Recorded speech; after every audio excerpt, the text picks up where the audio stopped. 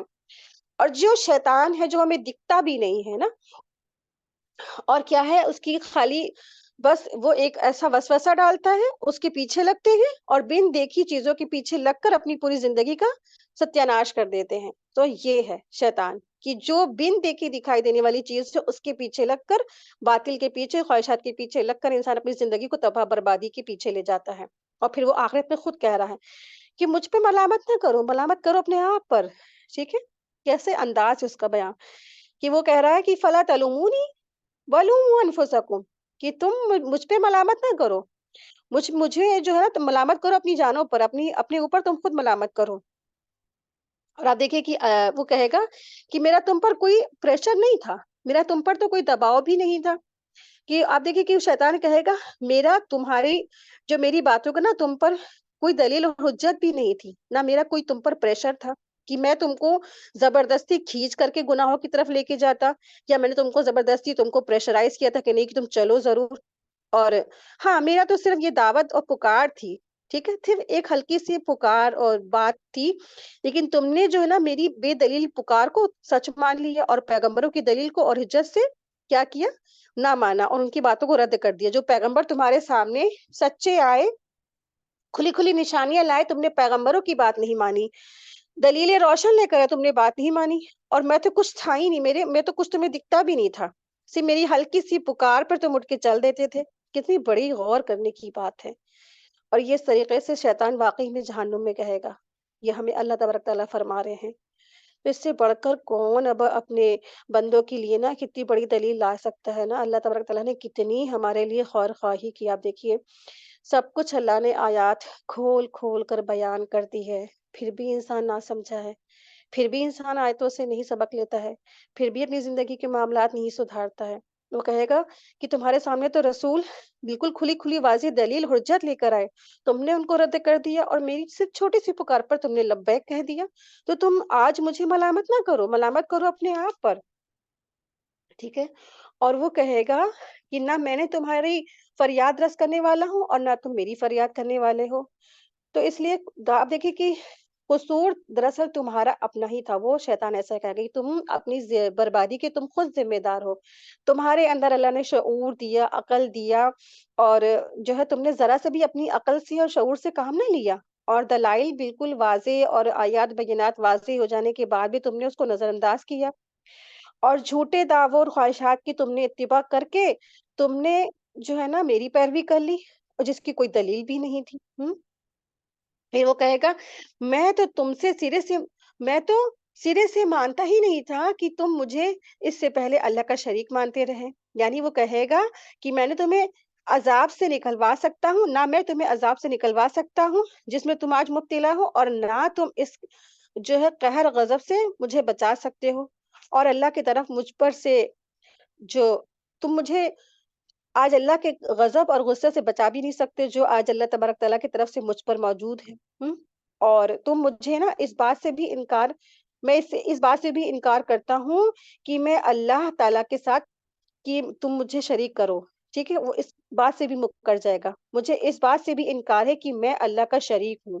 دنیا میں اس نے زندگی بھر لوگوں کو گمراہ کیا، شرک میں مبتلا کیا، اور آخرت میں کیا کہے گا کہ میں اس سے بیزار ہوں کہ میں اللہ کا کسی کو شریک ٹھہراؤں، اور میں اللہ کا خود شریک ہوں. اگر تم مجھے یا کسی اور کو اللہ کا شریک ٹھہراتے رہے ہو تو تمہاری اپنی غلطی ہے، تمہاری اپنی نادانی ہے.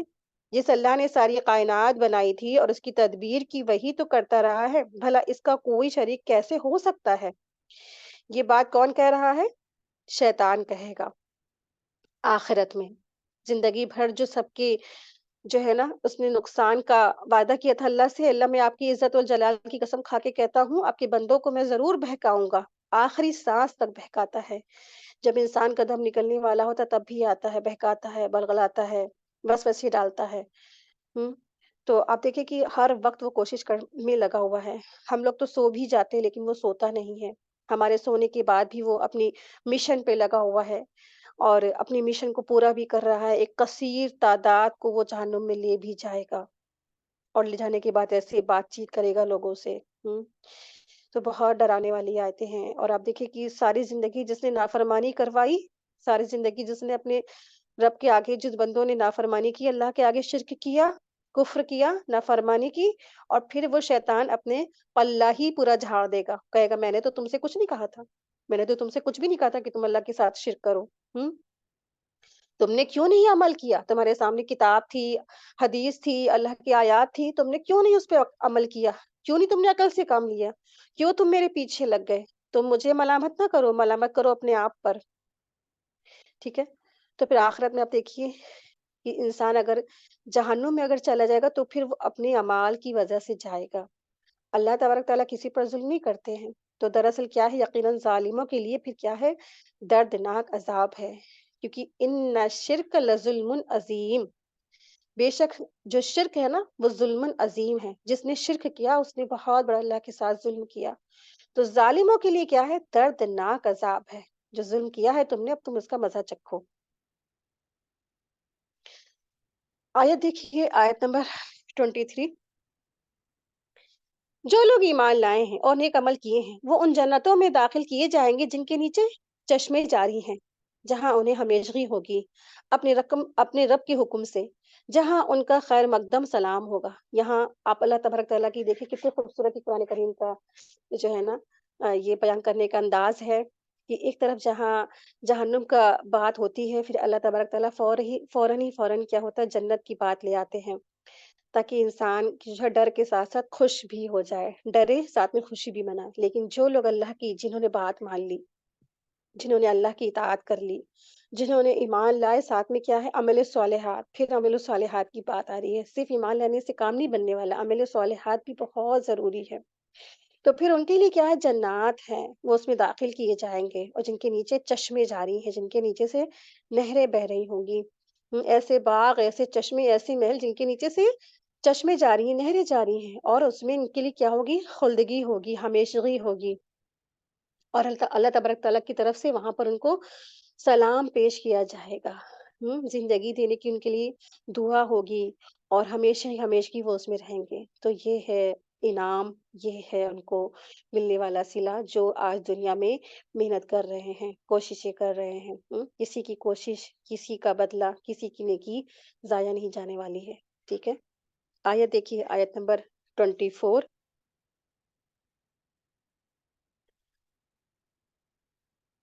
کیا آپ نے نہیں دیکھا کہ اللہ تعالیٰ نے پاکیزہ بات کی مثال کس طرح بیان فرمائی ہے؟ مثل ایک پاکیزہ درخت کے، جس کی جڑ مضبوط ہے اور جس کی ٹہنیاں آسمان میں ہوں۔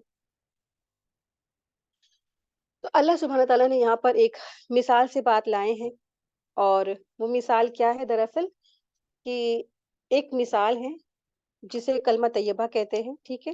کلمہ طیبہ کی بات کی جا رہی ہے۔ تو کلمہ جو طیبہ ہے اس کے لغوی معنی ہے پاکیزہ بات۔ ٹھیک ہے؟ جو الفاظ ہیں جو یہاں پہ آیت میں آئی ہے کہ علم ترى کیف ضرب اللہ مثلا کلمۃ طیبہ۔ ٹھیک ہے؟ تو کلمۃ طیبہ سے مراد کیا ہے، کہ پاکیزہ بات، اور اس سے مراد کیا ہے، کلمہ ہی توحیدی یعنی لا الہ الا اللہ ہے، یعنی وہ کلمہ ہے کہ جب عقیدہ اور عمل کی شکل اختیار کر لیتا ہے تو جہان کی تمام تر بھلائیوں کی بنیاد بن جاتا ہے، اور وہاں ہر طرح کی برائی کی جڑ کٹ جاتی ہے۔ یہی وجہ ہے کہ ہر نبی نے اپنی اپنی دعوت کا آغاز اسی کلمے سے کیا تھا۔ تو کلمہ طیبہ کی مثال کس چیز سے دی گئی ہے، تشبیہ کس چیز سے دی گئی ہے،